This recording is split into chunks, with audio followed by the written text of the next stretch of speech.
Sultan Yavuz Səlim Şah İsmayıldan 13 yaş böyük olur.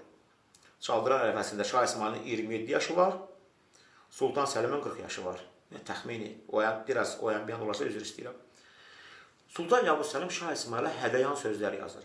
Pis. Bax, məktublar hamısı burada var. Gedin Türkiyə mənbəsindən araşdırın, hardan istəyirsə araşdırın. 3 dənə məktub yollayır. Hədəyan sözlər yazdırır. Şah İsmayıl məktubları oxuyur. Cavab məktubunda deyir ki, mən bu sözləri sənə yaraşdıra bilmirəm. Deyir, bir sultan, bir aristokrat, bir əsilzadə niyə belə söyüşlər, niyə belə təhqirlər yazsın ki?